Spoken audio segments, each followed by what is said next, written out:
Hello అండి, welcome back to తోటకోడళ్ళు జోడి. నేనండి మీ చిన్ని తోటకోడల్ని. ఈరోజు రెసిపీ వచ్చేసి గోబీ పకోడీ అండి. అదేనండి, కాలీఫ్లవర్ పకోడీ. పిల్లలు స్కూల్ నుంచి వచ్చిన తర్వాత స్నాక్స్ కావాలి అంటూ ఉంటారు. అలాంటప్పుడు ఈ కాలీఫ్లవర్ పకోడీ ఒకసారి ట్రై చేసి చూడండి. చాలా ఈజీగా 10 to 15 మినిట్స్లో అయిపోతుందండి.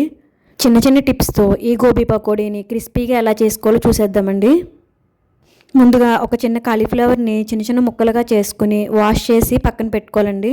నేనైతే ఇక్కడ బాగా చిన్న సైజులో తీసుకున్నాను. మీరు కొంచెం పెద్ద సైజులో తీసుకునేటట్టయితే ముక్కల్ని వేడి నీటిలో వేసి ఒక 2-3 నిమిషాలు ఉడకనిచ్చి చల్లారిన తర్వాత ప్రాసెస్ అనేది స్టార్ట్ చేయాలండి.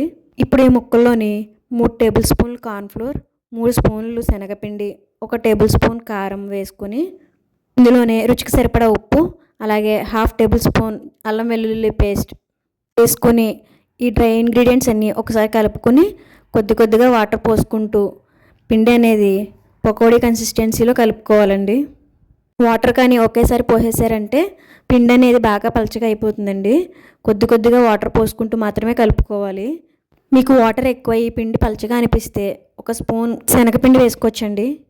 ఇలా కలుపుకున్న తర్వాత మూత పెట్టి ఒక 10 to 15 మినిట్స్ రెస్ట్ ఇస్తే ముక్కలకి ఉప్పు, కారం అలాగే కోటింగ్ అనేది బాగా అంటుకుంటుందండి. ఇప్పుడు స్టవ్ పైన ప్యాన్ పెట్టుకుని ఆయిల్ బాగా హీట్ అయిన తర్వాత మంటను మీడియం ఫ్లేమ్లో అడ్జస్ట్ చేసుకుని పకోడీలు అనేవి వేసుకోవాలండి. ఇక్కడ పకోడీ అనేది ఆయిల్ హీట్ అవ్వకుండా వేస్తే పకోడీ మొత్తం ఆయిలీ కింద ఉంటుందండి. అలాగే మంటని మీడియం టు లో ఫ్లేమ్లోనే పెట్టుకోవాలి. మీరు హై ఫ్లేమ్లో పెట్టినట్లయితే పకోడీ అనేది పైన ఫ్రై అవుతుంది, కానీ లోపల పచ్చి పచ్చిగా ఉంటుందండి. ఇలాంటి చిన్న చిన్న టిప్స్ ఫాలో అయితే మనకి ఎలాంటి రెసిపీ అయినా పర్ఫెక్ట్గా వస్తుందండి. ఇప్పుడు ఇవి అలా గోల్డెన్ కలర్ వచ్చిన తర్వాత ఒక ప్లేట్లోకి టిష్యూ తీసుకుని అందులోకి వేసుకోవడమేనండి. అంతేకాకుండా డీప్ ఫ్రైకి ఆయిల్ ఎప్పుడూని మనం వేసుకునే ఐటమ్ ములిగేలాగా వేసుకోవాలండి ఆయిల్. అప్పుడే మనకి ఈవెన్గా ఫ్రై అవుతాయండి. ఇలా ఫ్రై అయిన వాటిని టిష్యూ పేపర్లోకి తీసుకుంటే ఎక్సెస్ ఆయిల్ ఏమన్నా ఉంటే పీల్ చేసుకుంటుందండి. అలాగే మిగిలిన పిండి మొత్తం పకోడీలు వేసుకోవడమేనండి. చూసారు కదండి, ఒక 10 to 15 మినిట్స్లో మనకి పకోడీ అనేది రెడీ అయిపోతుందండి.